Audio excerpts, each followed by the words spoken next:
Hola amigos y amigas, el saludo cordial a todos ustedes. Hoy lunes 25 de julio vamos a presentar dos temas de interés nacional. La vacancia del presidente de la República y la disolución del Congreso de la República. Estos días se han tornado muy decisivos frente a la crisis que se vive actualmente en el Perú. Existe una crisis política, una crisis en el gobierno nacional y en el Congreso de la República. Muchos señalan que es posible la vacancia del presidente de la República. Asimismo, mencionan que es posible la disolución del Congreso de la República.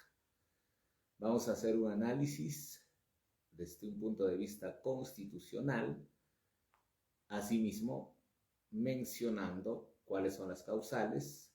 Por supuesto que vamos a revisar también el reglamento del Congreso de la República. Es importante hacer el recuento de lo que ha venido sucediendo a lo largo del tiempo, ¿no? Cuando hablamos de la vacancia presidencial. Tenemos, por ejemplo, la vacancia que ha sucedido hace poco, ¿no? Del presidente de la República, Martín Vizcarra. Él ha sido vacado el año 2019 o el año 2020 y él disolvió el Congreso el año 2019.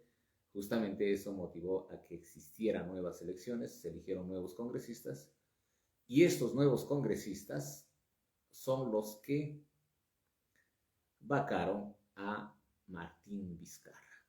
Cosas de la vida, ¿no? Él disuelve el Congreso, pasa un poco más de un año y lo declaran incapaz moral y declaran en base a eso la vacancia, ¿no? Actualmente, ¿qué es? Bueno, vamos a hablar sobre eso todavía, ¿no? Entonces, ¿qué pasó con Vizcarra? Vizcarra ha sido vacado, como les decía, el año 2020, en noviembre del año 2020, en aquella oportunidad cuando se sometió a votación la moción de censura, luego de que él acudió al Congreso de la República a realizar sus descargos, finalmente el Congreso de la República lo vacó a Martín Vizcarra. En aquella oportunidad votaron a favor de la vacancia 105 votos, 19 en contra y 4 abstenciones. Esa fue la votación que se dio para vacar a Martín Vizcarra del cargo de presidente de la República.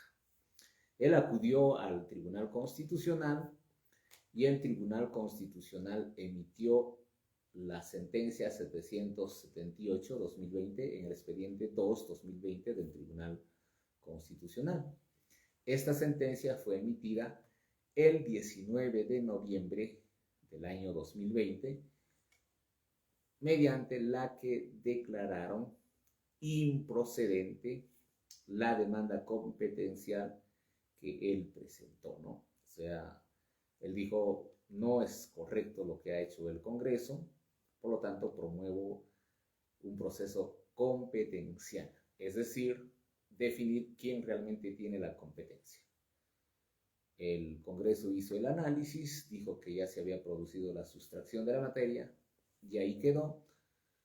Y como ya conocemos, quien ha sido presidente de la República luego de que ya no estuviese Martín Vizcarra, ha sido Merino por unos 5 días frente a las protestas que se presentaron a nivel de Lima, a nivel nacional, tuvo que renunciar y asumió la presidencia de la República Francisco Sagasti, quien ha estado como presidente hasta que fue elegido de manera constitucional Pedro Castillo Terrones, quien actualmente viene desempeñando la presidencia de la República.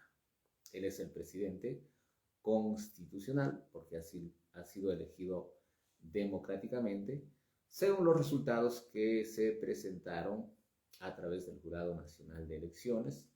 Hubo una serie de cuestionamientos, solicitudes de nulidad, acudieron a la OEA, hicieron muchas cosas, sin embargo se confirmó la presidencia de José Pedro Castillo Terrones. ¿Qué es lo que ha sucedido a lo largo del gobierno de Pedro Castillo? Se han presentado dos mociones de vacancia. La primera moción de vacancia se ha presentado el 7 de, o se sometió a votación el 7 de diciembre de 2021. El reglamento del Congreso de la República te señala claramente que para presentar una moción de vacancia se requiere 26 firmas. ¿Cumplieron con las 26 firmas? Sí cumplieron. En aquel entonces lo que se sometió a votación ha sido la admisión, ¿no? Para la admisión, ¿qué se necesita? Se necesita 52 votos. Entonces sometieron a la admisión, a votación, y en aquel entonces votaron 46 votos a favor, 76 en contra, 4 abstenciones. Eso fue exactamente el 7 de diciembre del año 2021. Es decir, fue rechazada la moción de vacancia, esa vez presentada por Fuerza Popular, Renovación Popular y Avanza País. Estas tres organizaciones políticas, a través de sus congresistas, presentaron la moción de vacancia que no pasó por el filtro de la admisión. Lo primero es 26 firmas para presentar. Lo segundo es, para admitir a trámite la vacancia, 52. Y para votar a favor de la vacancia, para que ya se vaya el presidente, son 87 votos. En aquella oportunidad, 7 de diciembre de 2021, votaron a favor de la admisión solamente 46, faltó 6 votos, por lo tanto, ahí quedó. Ya Pedro Castillo no tuvo que acudir al Congreso de la República. En aquella oportunidad, ¿qué es lo que dijeron los presentantes de la moción de vacancia? Dijeron que había tráfico de influencias por parte de Bruno Pacheco, había inestabilidad económica justamente por los escándalos que se presentaban, y también existía una investigación por lavado de activos a la Organización Política Nacional Perú Libre. Esas han sido los argumentos para presentar esta moción de vacancia, que fue rechazada. Luego de eso, pasaron los meses, apenas 3 meses, y se volvió a presentar una moción de vacancia el 8 de marzo de este año. ¿Cuál ha sido el sustento? El sustento en esta ocasión ha sido que existía contradicciones en las declaraciones del presidente de la República, Pedro Castillo, en las investigaciones fiscales. También sustentaron que existía ascensos irregulares en las Fuerzas Armadas, la adjudicación de la obra Tarata vinculada a Karelin López, también las designaciones irregulares de los ministros de Estado, como Guido Castillo, que tenía denuncia por apología al terrorismo, Héctor Béjar, que era ministro de Relaciones Exteriores, Hernán Condori, Héctor Valero y Juan Silva, que actualmente está con orden de captura. Eso motivó a presentar la segunda moción de vacancia el 8 de marzo de este año. En esta ocasión se presentó con 50 firmas, se sometió a votación y ¿qué dijeron? Que sí se admitía a trámite la moción de vacancia. El presidente de la República acudió al Congreso de la República, hizo su descargo, luego se produjo el debate entre los congresistas de la República. Unos estaban a favor de la vacancia, otros en contra de la vacancia. Se sometió a votación exactamente el 28 de marzo de este año y el resultado ha sido 55 votos a favor de la vacancia, 54 votos en contra y 19 abstenciones. Cuando se sometió a votación para admitir a trámite la moción de vacancia, votaron a favor 76 votos. Y por eso decían, no, bueno, han aceptado 76 congresistas admitir a trámite la moción de vacancia. Solo nos faltaría 11 votos. Eso es lo que decían los que presentaron la vacancia. Pero el día 28 de marzo, cuando ya se produce la presentación de Pedro Castillo, votan a favor 55, 54 en contra y 19 abstenciones. ¿Y cuánto se requiere? 87 votos. En consecuencia, la segunda moción de vacancia fue rechazada porque no cumplió con la votación mínima que establece el reglamento del Congreso de la República. Actualmente existen varias personas, es decir, congresistas que están intentando o están anunciando presentar moción de vacancia contra el presidente de la República, ¿no? Por ejemplo, Patricia Chirinos dijo que ya tienen 75 congresistas a favor de la vacancia. También el congresista Carlos Anderson actualmente está elaborando una moción de vacancia contra Pedro Castillo, ¿no?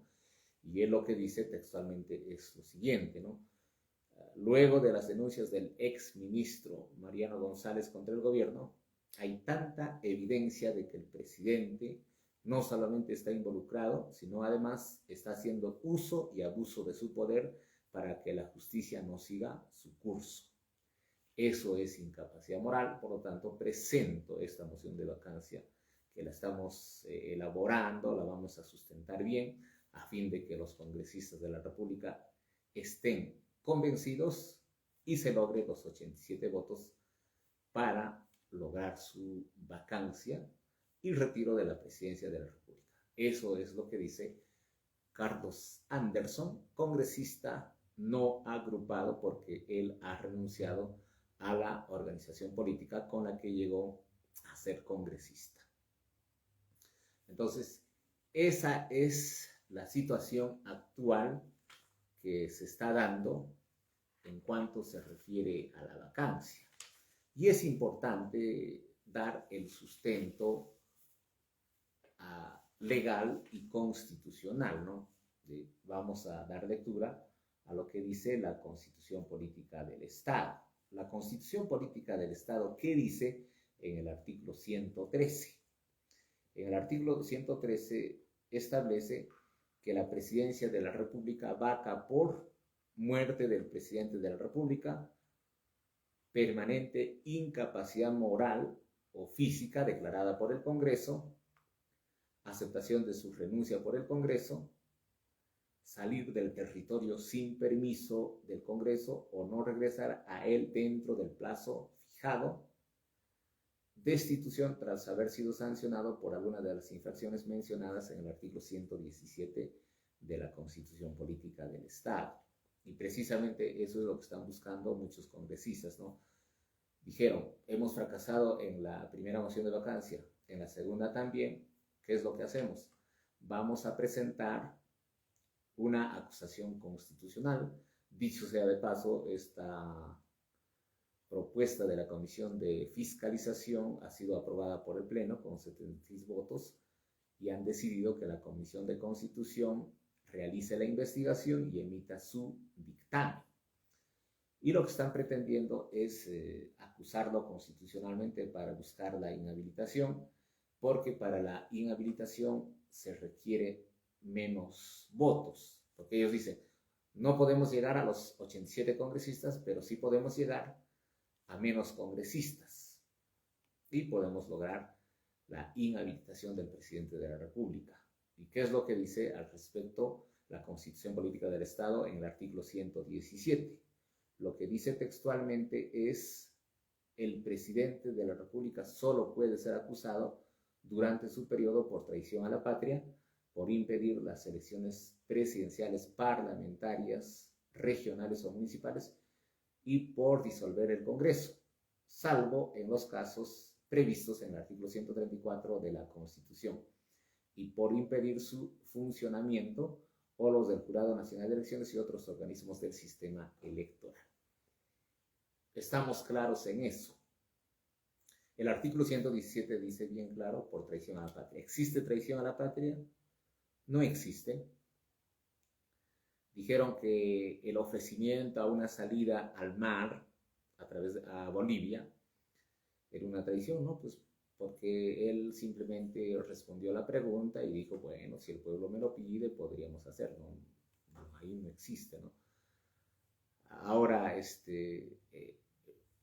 ¿existe impedimento de las elecciones regionales, municipales? No, porque él ha cumplido con convocar a elecciones el 4 de enero y ya estamos en pleno proceso electoral, ya se publicaron las listas que han sido admitidas, algunas han sido tachadas, algunas declararon fundadas, otras infundadas.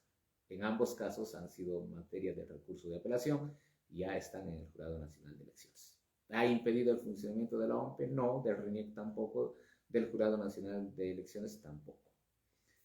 ¿Ha disuelto el Congreso? Tampoco. ¿Ha tenido intenciones de disolver? Tampoco. Entonces estamos viendo que no se cumplen los presupuestos para acusar constitucionalmente e inhabilitar al presidente de la República.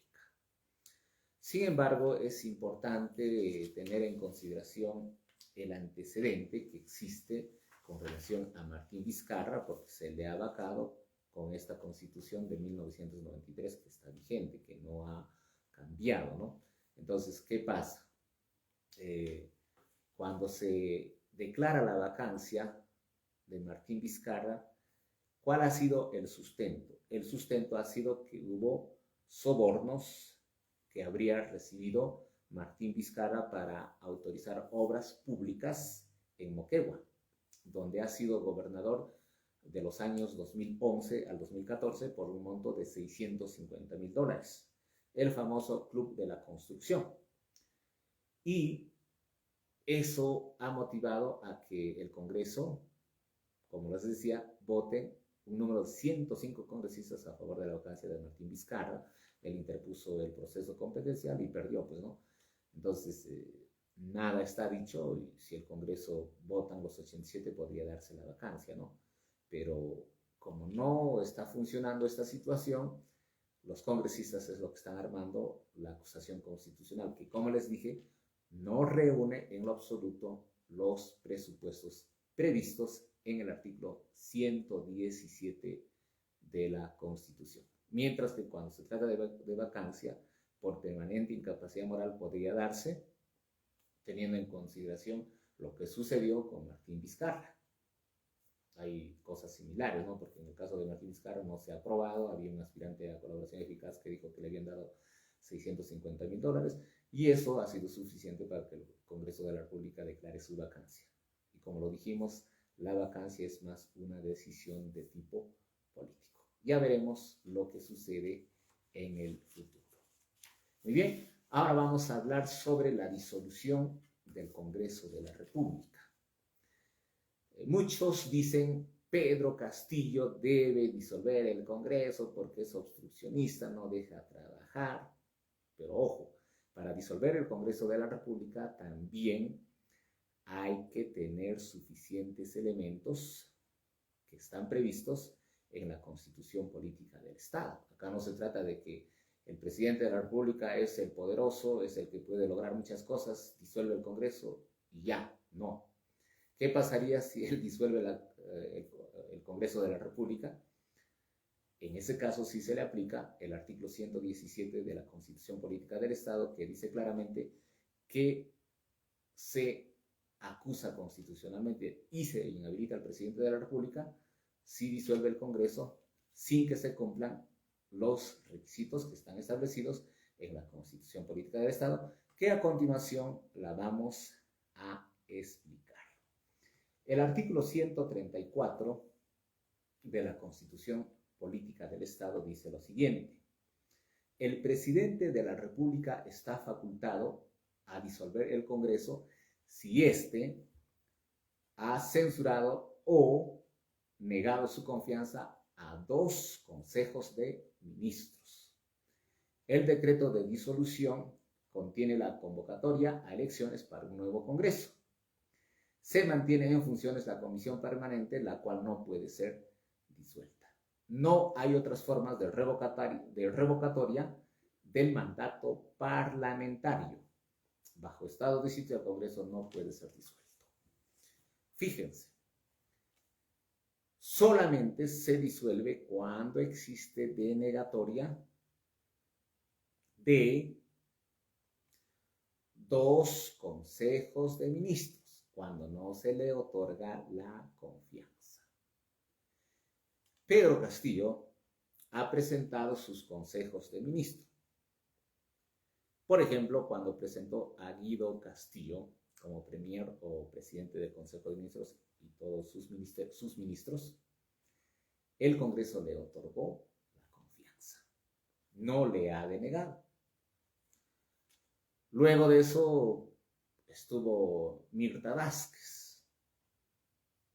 Le dieron la confianza. No le denegaron.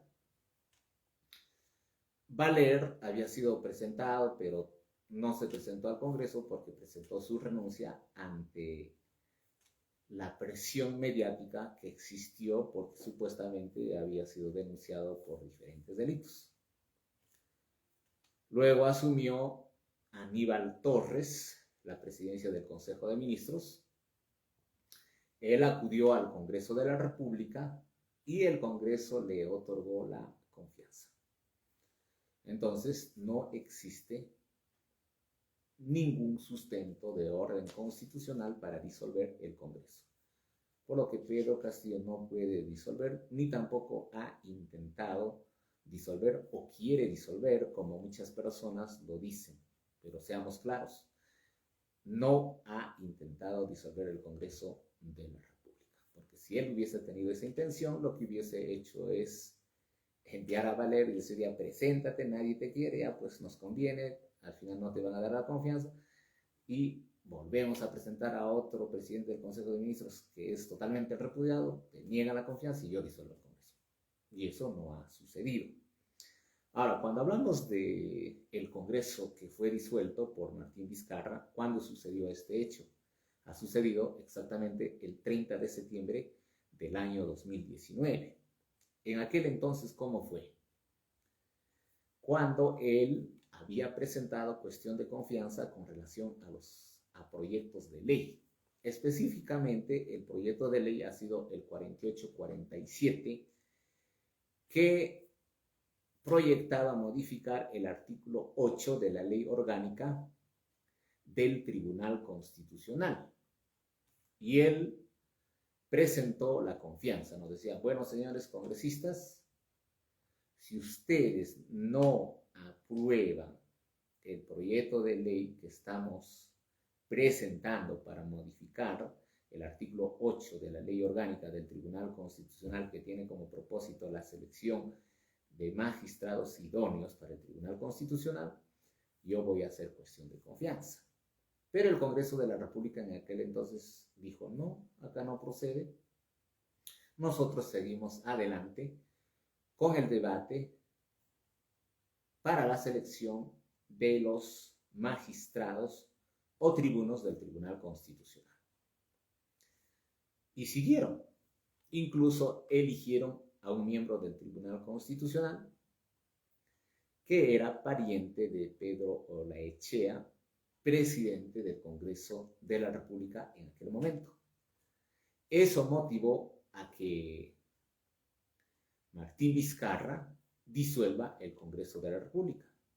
Previo a eso, como sabemos, Salvador del Solar acudió al Congreso y dijo textualmente: en este momento hago cuestión de confianza con relación al proyecto de ley 4847 que modifica el artículo 8 de la Ley Orgánica del Tribunal Constitucional.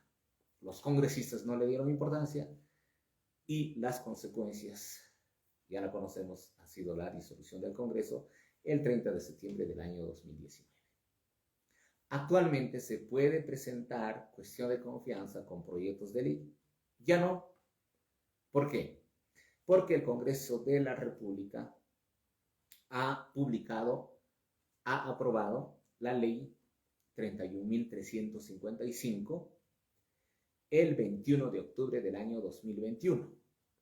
¿Qué es esta ley? Es la ley que desarrolla el ejercicio de la cuestión de confianza regulada en el último párrafo del artículo 132 y en el artículo 133 de la Constitución Política del Estado. O sea, con esta ley se está diciendo que el presidente de la República solo puede tomar como sustento cuando se niega la confianza a consejos de ministros y ya no a proyectos de ley, ya no lo que hizo Vizcarra, ¿no? Cuando Vizcarra presenta los proyectos de ley y le negaban, él hizo cuestión de confianza y eso ha motivado que él disuelva el Congreso. Pero ahora los congresistas, como se dice juvenilmente, se pusieron las pilas y publicaron esta ley 31.355. ¿Qué dice textualmente esta ley? Dice lo siguiente: ley que desarrolla el ejercicio de la cuestión de confianza regulada en el último párrafo del artículo 132 y en el artículo 133 de la Constitución Política del Perú. Artículo único. Del ejercicio de la cuestión de confianza regulada en el último párrafo del artículo 132 y en el artículo 133 de la Constitución Política del Perú. La facultad que tiene un ministro y la del presidente del Consejo de Ministros, a nombre del Consejo, de plantear una cuestión de confianza, conforme al último párrafo del artículo 132 y al artículo 133 de la Constitución Política del Perú, está referida a materias de competencia del Poder Ejecutivo, relacionadas directamente y a la concreción de su política general de gobierno, no encontrándose entre ellas las relativas a la aprobación o no de reformas constitucionales, ni las que afecten los procedimientos y las competencias exclusivas y excluyentes del Congreso de la República o de otros organismos constitucionalmente autónomos. Con eso, el Congreso ha sido claro. Le dice al presidente: ¿sabes qué, presidente? Tú puedes hacer cuestión de confianza con relación a tus facultades, a tus funciones, nada más a tus políticas generales. Si nosotros sobre eso te denegamos la confianza, bueno, es una causal para la disolución del Congreso. Pero no puedes hacer con relación a proyectos de ley. Entonces, ya no puede hacer nada, ¿no? ¿Eso desde cuándo está vigente?